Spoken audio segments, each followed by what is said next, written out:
Welcome to Season 2 of the ALC ChangeMakers Podcast, the show where we go deep with leaders, small business owners, and change agents who are doing the real, sometimes messy, always meaningful work of transforming organizations, movements, and communities. I'm your host, Jennifer Sconyers. Last season, we introduced you to leaders across the environmental, nonprofit, and social movement space. People asking hard questions about who gets seated at the table, what culture change actually looks like, and how we build organizations that reflect the communities we serve. This season, we're going further.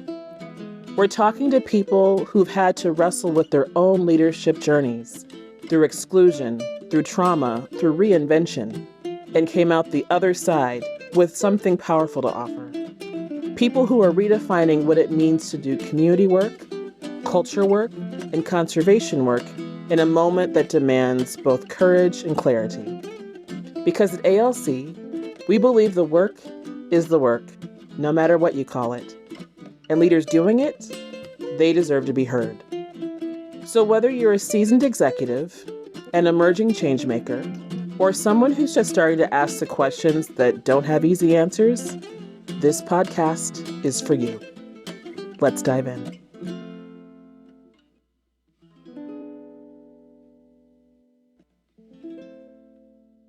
Hi, everybody, and welcome to the ALC ChangeMakers Podcast. I'm your host, Jennifer Sconyers.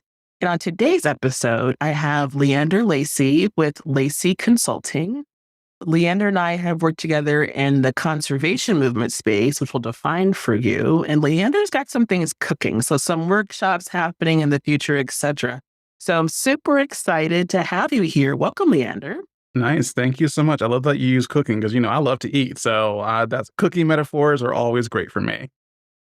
Love it. Well, I would love for you to share with our listeners your leadership journey. Yeah, happy to do so. So yeah, let's just dive right on in. So what I find about my leadership journey is that the most recent part of my journey is like going from trauma to healing, right? That's what I feel like leadership was like for me. I think in the beginning, it was all about me getting into the conservation space, being the only person who looked like me, who had my background, and understanding what it meant to be in the environmental space. I mean, I had no intention of being in conservation whatsoever. It was something that I stumbled into. Yeah, I was going for veterinary medicine, actually. Had no intention. I was going to community college, doing this classic struggle of paying for my college by myself with a full-time job. And, what was 2 years ended up being 4 years. And before I transferred to the University of Florida, where I got my undergraduate in wildlife ecology and conservation, the counselor said to me, well, you can do cows and chickens, which is animal sciences, or you can do bears and tigers, which is the conservation track, the wildlife track. And both will get you to vet school. And I was like, well, neither one of those are cats and dogs. And so I saw Dr. Dolittle one time. I know Ace Ventura. I guess let's do bears and tigers and see where that takes me. And if it wasn't for that one decision, I would not be here talking to you right now about conservation work at all. And so when I got into that field, I was told that this is a field where people are super passionate and they're super engaged. And I saw that in the students and in the teachers in my courses at University of Florida. And I really fell in love with their passion. But then one day I remember asking the question to the students and the teacher, like, hey, after we do all these great studies and we talk about, how great it is to protect the wildlife and their habitats, who goes, and I said at the time, who goes into the hood and talk to those people? Because no one came into my hood and talked to me about any of this stuff, right? And the teachers and the students both said the same thing. They were like, first of all, we don't know what the hood is. Second, the reason we got into conservation, Leander, is to not talk to people. And I was like, oh, you poor babies. Like, this is not going to work. Like, all this passion that you all have is not sustainable if you're not willing to talk to people. I knew that, so young as an undergraduate student. I was like, I think I'm going to change my career and I'm going to help these people who don't know they need help and make sure that the conservation movement is better off for it by having someone who actually cares about people in the conservation movement. And so I dedicated my entire life to doing just that. And so I went on to be a bear biologist in Florida for about 2.5 years. Again, no one looked like me or had my background when I was working for the state agency at that time. And then I went on to get my master's in human dimensions of natural resources from Colorado State University. And it kind of helped me to realize further and further the work I do around engaging and loving people was super helpful.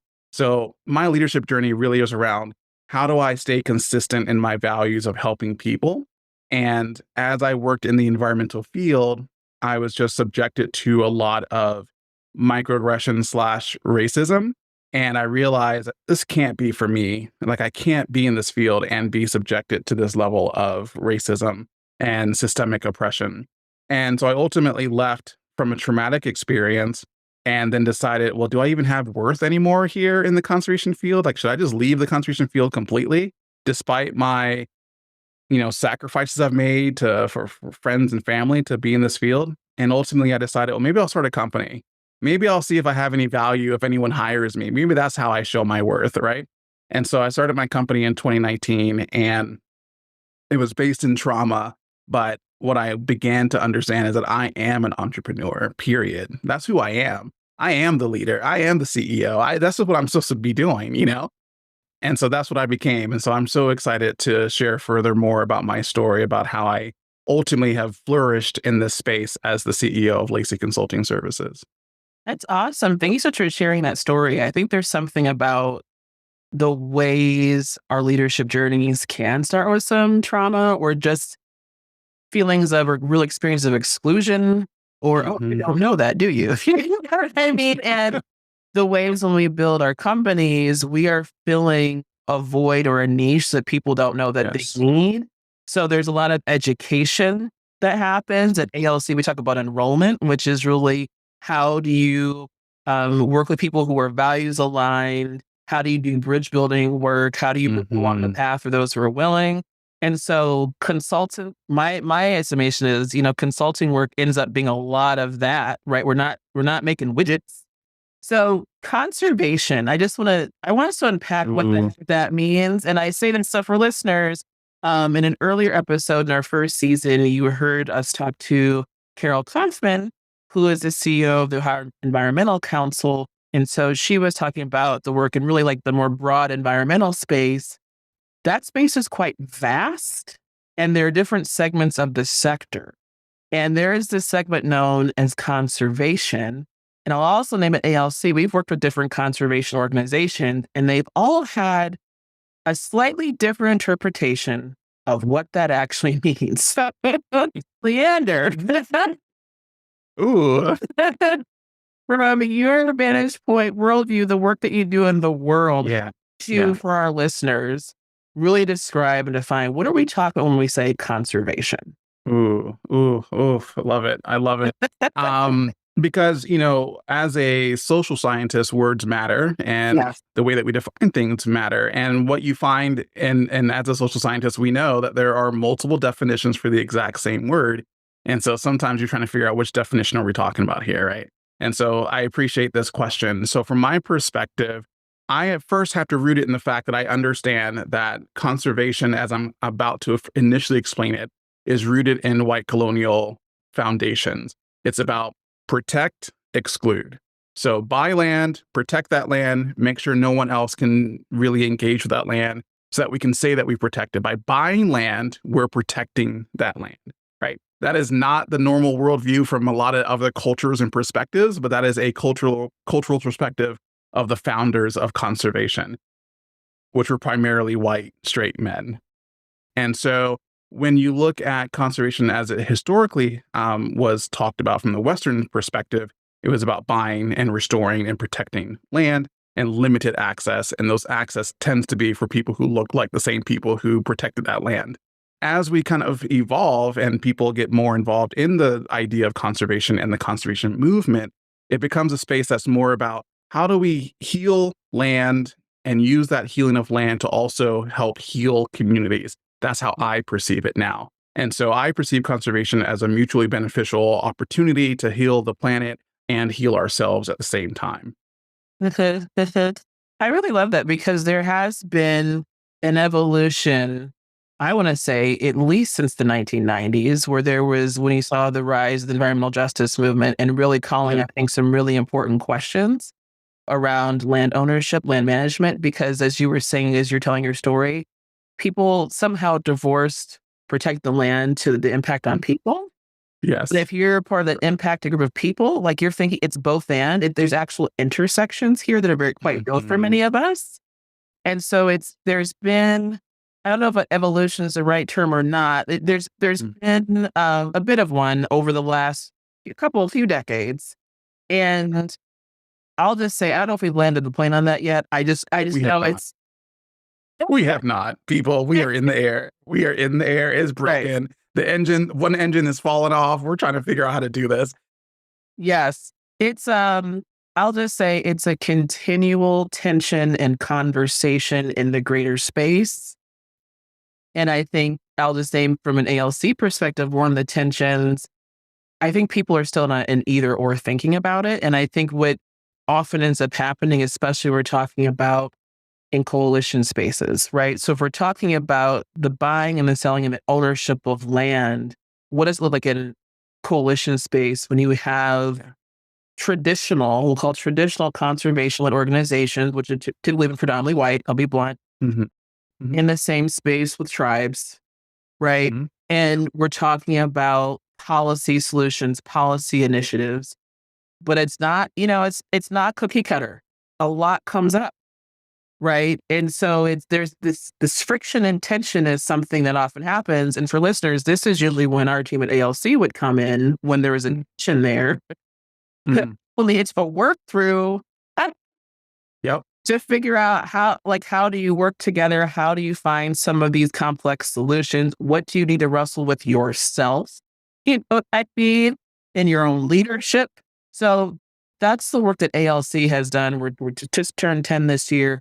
At least 5 of 10 of those years is spent with that and not more specific. Congratulations in 10 years, by the way. Thank you.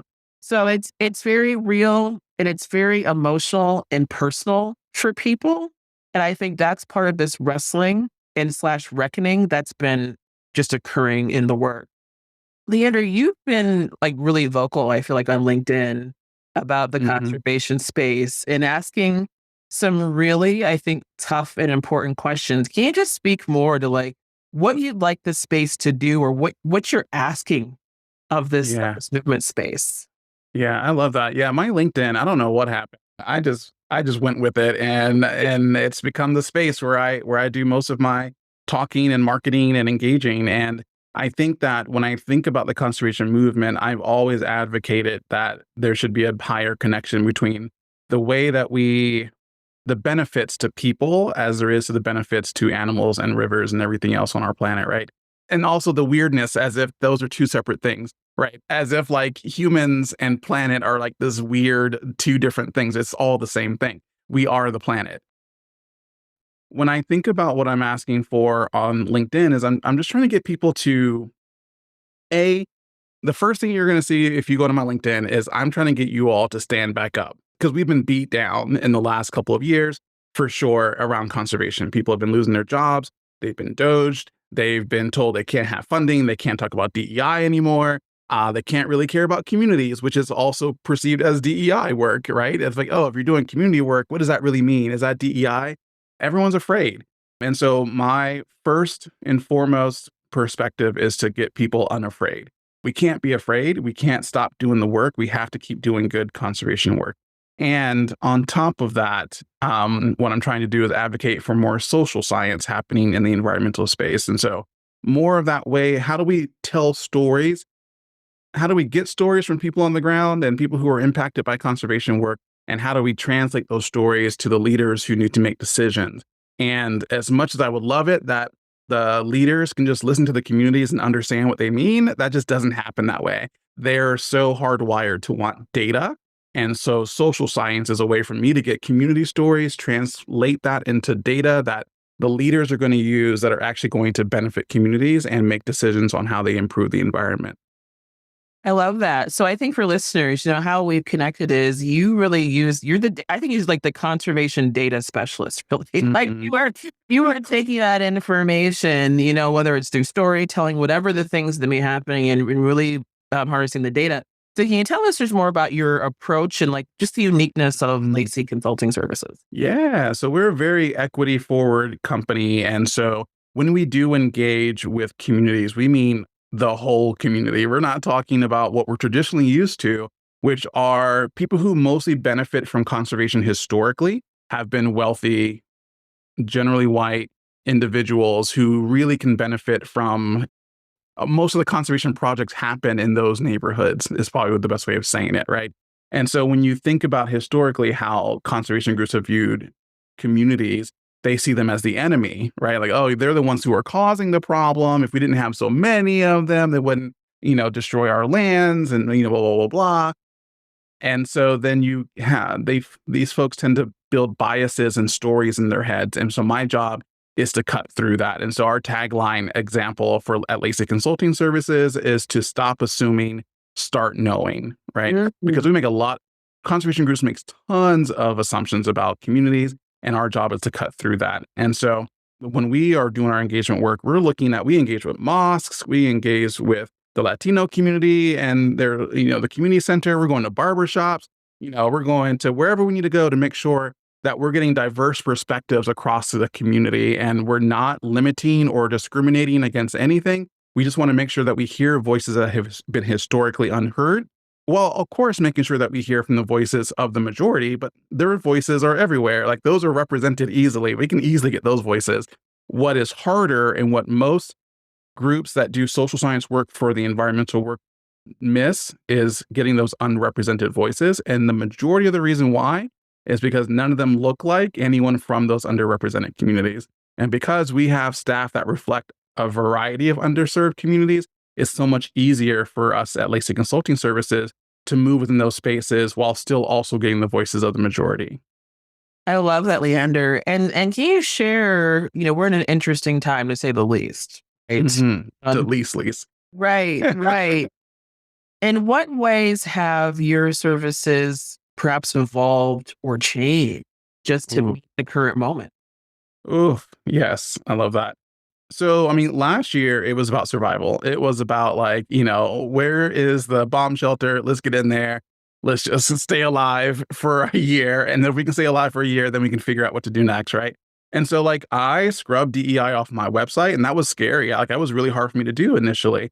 But then it wasn't, because I realized that unlike every other organization and agency or business or et cetera, I don't have anything to prove. I have zero to prove. My work speaks for itself. I do diversity, equity, inclusion work, even if I never say use those letters ever again, right?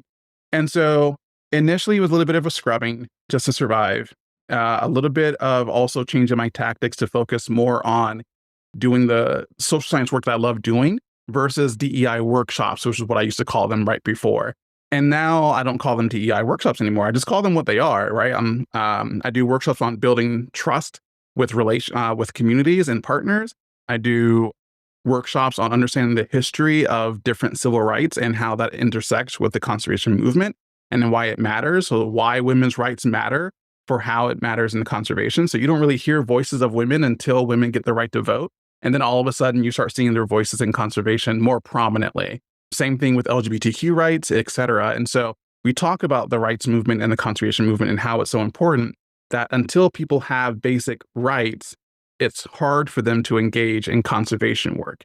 It's a privilege to do conservation work because on a daily basis, you're too busy trying to survive. You're too busy trying to get your basic rights, accounted for, that you can't really do conservation work. And so we understand and respect that. And so as we evolved with the DEI kind of work, we now just say that we work with all communities. We work with all communities regardless of anything. And we've been more effective than we probably ever have been before because we're saying, I think, what we actually wanted to say. Whereas before, DEI was actually a limitation for us, to be quite honest.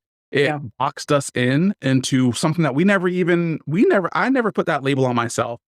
Other people put that label on me, saying that I should do DEI work, and then kind of boxed me within that space. And so now I'm able to break free of that box and do great community work, period, that I know is founded in equity work, but I'm going to say it. I know I'm doing it.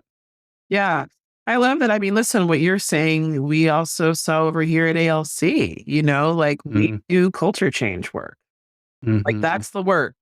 And through the years, based on what was happening in our communities, our clients called us DEI consultants. Yeah, that's right. Right. So, and that's fine because we do embody those values, whether the acronym is used or not. And so like making those strategic pivots, it wasn't a radical shift for us because we've always done culture work. We've always done different types of interventions. We've always worked with, I'll call it the icky, tricky stuff when it comes to just human behavior and relationships. We get in there and work with groups to solve those really complex problems. Now it's evolved into being explicit about mergers and acquisitions work. We've always done it. We've always done it. You know, no one said post-merger integration. No one used that vernacular in our movement spaces.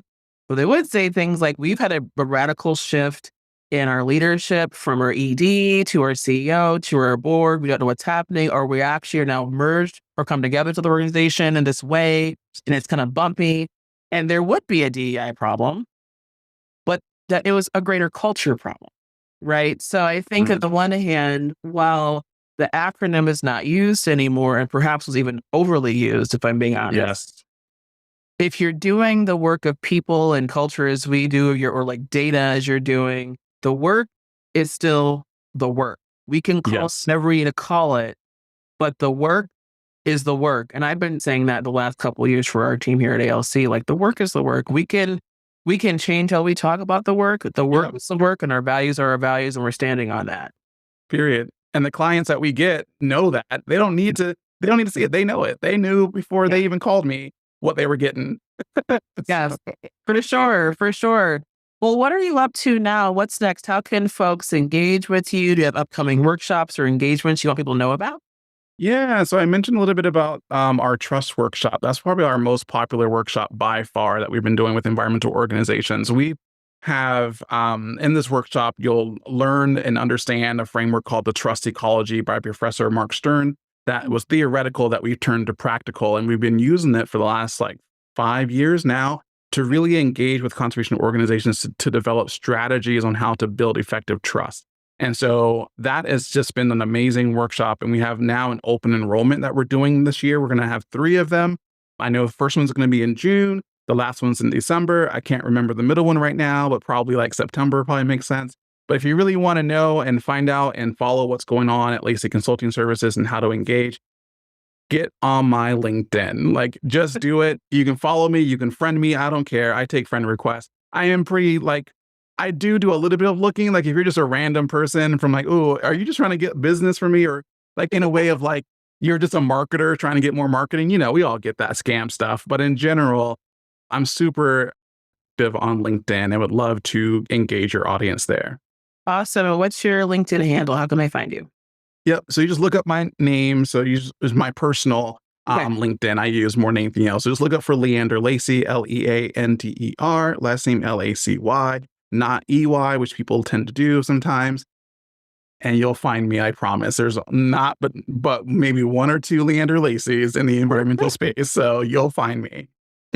I love it. Well, this is just go ahead. I was just going to say, I forgot to say, I also have a podcast myself, which has been on a little bit of a hiatus, but called the Green Mind Podcast, where I interview individuals around the world who are at that intersection of people and nature. And so if you want to find out more about the type of work I do and find out more about the growing number of people who are really pushing conservation to be more about people and nature, I suggest you take a look at my podcast as well. I love that. And for listeners, we'll provide information to Leander's information here. So the LinkedIn and the podcast in the show notes. Well, Leander, this has been wonderful. Thanks so much for taking time to talk. Absolutely. Absolute pleasure. Awesome. Well, for listeners, we're excited to be back for season 2 of this podcast. Stay tuned for more exciting episodes. Until next time. Thank you so much for joining us on the ALC ChangeMakers Podcast. If you found today's conversation inspiring or helpful, we'd love it if you'd subscribe, rate, and leave a review. It helps other changemakers like you find our show. At Abundance Leadership Consulting, we believe in building sustainable leadership and connected communities through justice, courage, and care. And that mission extends beyond individual leaders. It shapes the way we guide entire organizations through some of their bigger decisions. If your nonprofit is exploring a merger or acquisition, or even just starting to wonder if it might be on the right path, ALC is here to help you navigate that journey with integrity. Our signature fabric approach, fairness-centered accountability through belonging, relationships, inclusion, and collaboration, is a multi-phase process designed specifically for nonprofit organizations. Whether you're brand new to the idea of mergers and acquisitions, or you've been through the process before, we meet you where you are. You can learn more and book a complimentary fabric discovery call at nonprofit-ma.com.